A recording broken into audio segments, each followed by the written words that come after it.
Today, we confront a question so terrifying that no one else in the entire country has dared to ask it. What if everything is fine? That's right. Everyone and his mother, and even your mother, has seen the internet meme in which a dog sits drinking coffee in a burning building and then says, "This is fine."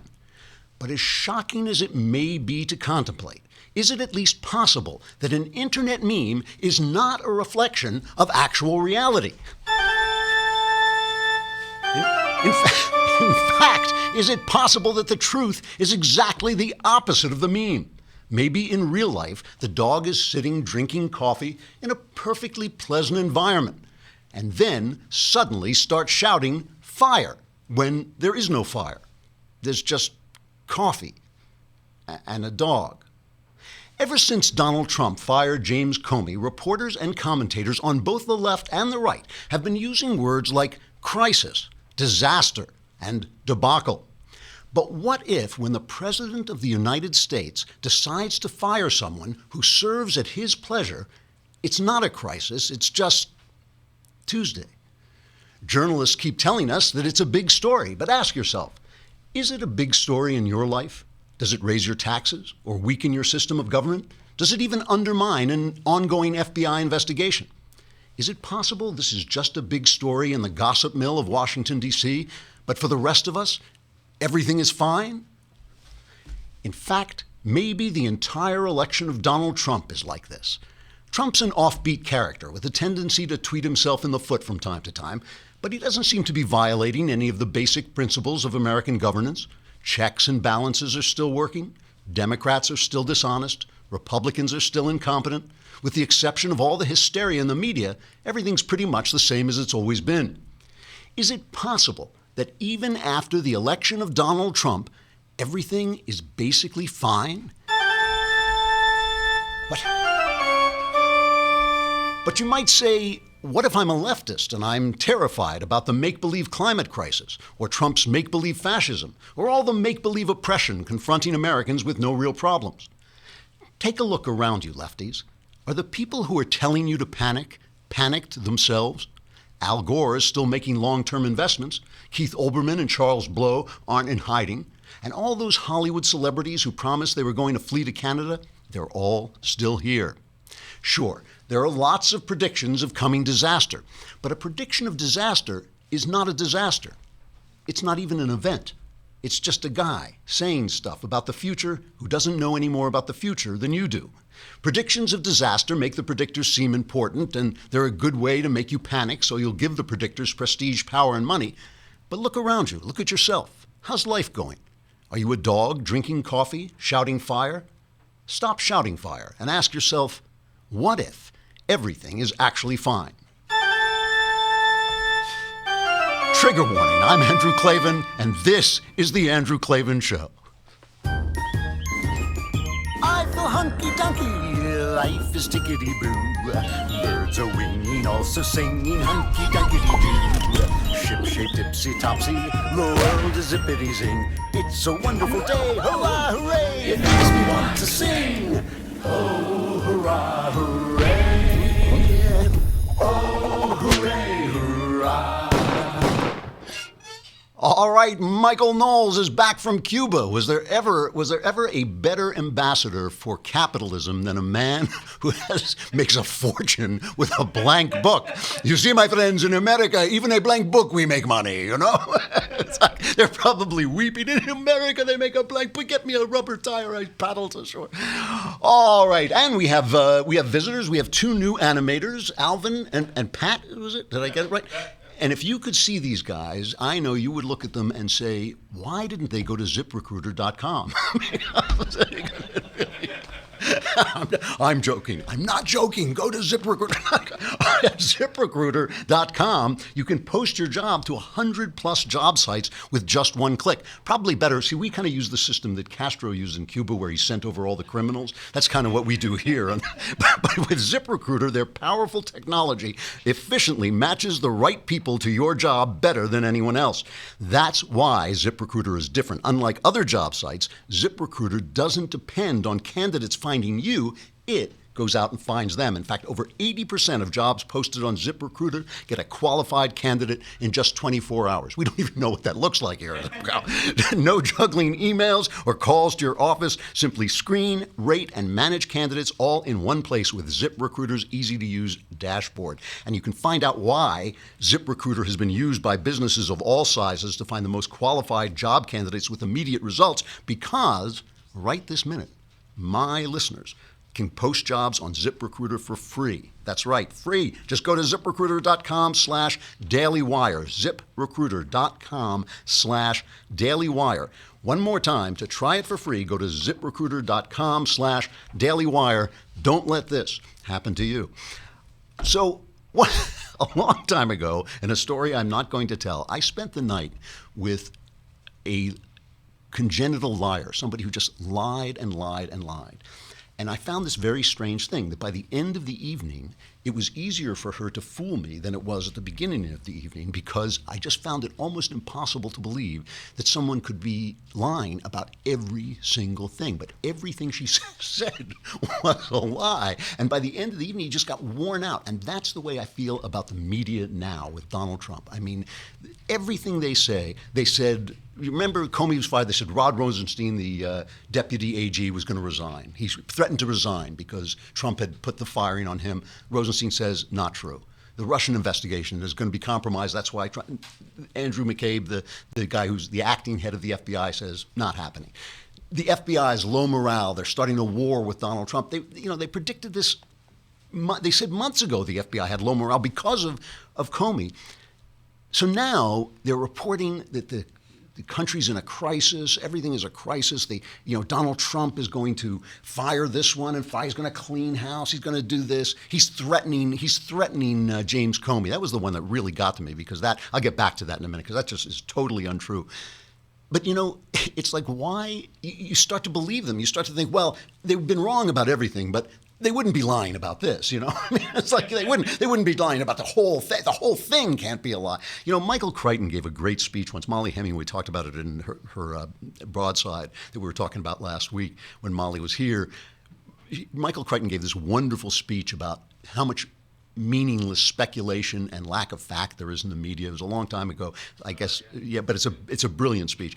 But at one point, he talks about the fact that every now and again you come upon a newspaper piece about something you know about. So, for instance, I've been in publishing all my life, and I'll start to read a thing about publishing. You realize they don't know anything about anything you know about, they don't know about. When they write about Hollywood, I've worked in Hollywood, I think, no, that's not really the way it works. The other day, the LA Weekly had a story about this theoretically secret band of Republicans. Story was totally untrue.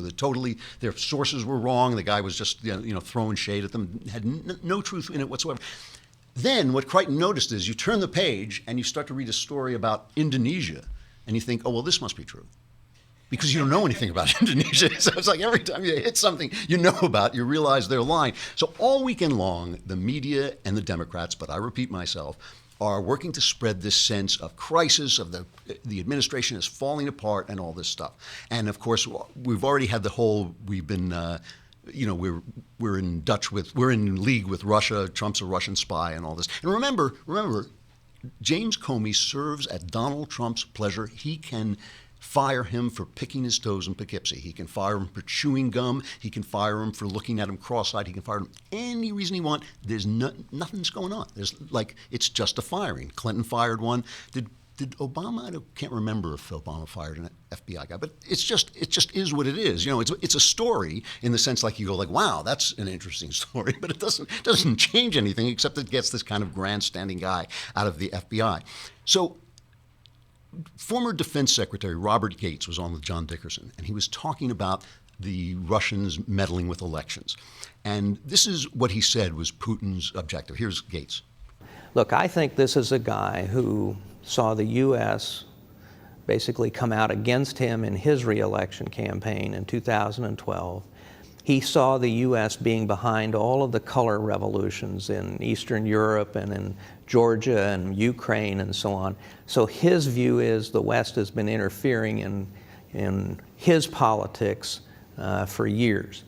And I think that he has decided in a very strategic way to turn the tables and do everything in his power to, as we describe Russian elections as illegitimate, to try and communicate to the rest of the world that Western elections are illegitimate. And it's not just us. We know that now. It's Germany, it's France, it's a number of other countries, and it's a very broad and not very well disguised effort to create questions about the legitimacy of these Western elections. And I think, this is very KGB. So he's trying to create, Putin is trying to create questions about the legitimacy. So are the Democrats. He's trying to create chaos and dissent. So are the Democrats. So is the media. Here's Chuck Schumer talking about Jeff Sessions' role, the Attorney General's role in the firing of James Comey.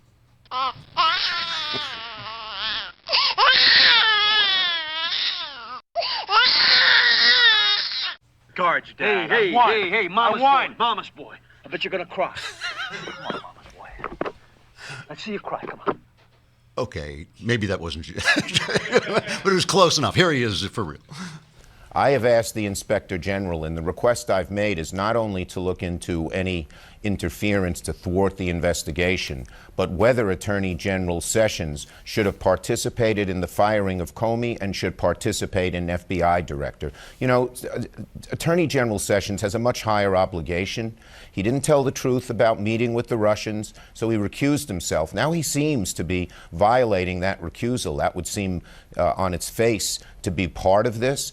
And look, I called for him to step down when he didn't tell the truth about the Russians, because it's the highest law enforcement officer in the land. If the actions of the last week make all the more reason that he should not be Attorney General. This is clownish stupidity and spreading of panic and everything with Schumer is like amped up to this hot to shrill. Everything's turned, the dial is always on shrill. What the hell does he mean Jeff Sessions shouldn't have a say in the firing of James Comey? He says, he recused himself from the Russian investigation. Comey wasn't doing the Russian investigation. He's running the entire bureau. Sessions has got to have a say in firing. The bureau is part of the Justice Department that Sessions runs. It's nonsense. The entire thing is nonsense. That Lawrence Tribe, the Harvard lefty law guy, is saying, well, this might be obstruction of justice. There has to be a crime for there to be obstruction of justice. The FBI investigation into the Russian collusion is not an investigation into a crime. It's an intelligence investigation. There's no crime. It's not a federal crime for Putin to mess around with us. He can do. That's what he does. It's like there is no crime alleged. So there's no special prosecutor. You don't need a special prosecutor. So of course, who's the hero? Who all eyes in such a crisis? Because we all see what a horrible crisis the press. Putin, the press, and the Democrats are trying to sell us. Who's really in collusion here? Who is in collusion? So Putin, the press, and the Democrats are all trying to tell us it's a crisis. But who's the hero? Who's going to save the day? Well, Fareed Zakaria. Who else has the answer for us? Donald Trump, in much of his rhetoric and many of his actions, poses a danger to American democracy.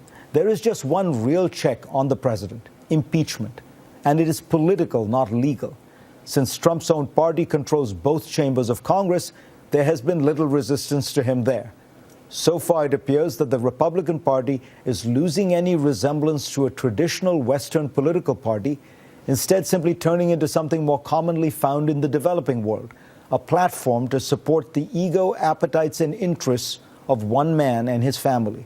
There are only two forces left that can place some constraints on Donald Trump: the courts and the media, and he has relentlessly attacked both. Every time a court has ruled against one of his executive orders, the president has ridiculed the decision or demeaned the judges involved. That leaves the media. Trump has gone at them, at us, like no president before, smearing news organizations, attacking individual journalists, and threatening to strip legal protections guaranteed to a free press. What a shock. The media is the hero. The media, it's Fareed Zakaria is the hero of Fareed Zakaria. It's like David Copperfield. Am I to be the hero of my own life? Fareed Zakaria is the hero of his own life. You know what they need at CNN? They need ejector seats that the audience can operate. It would just Donald Trump poses a danger to democracy. Hey, He went far that time.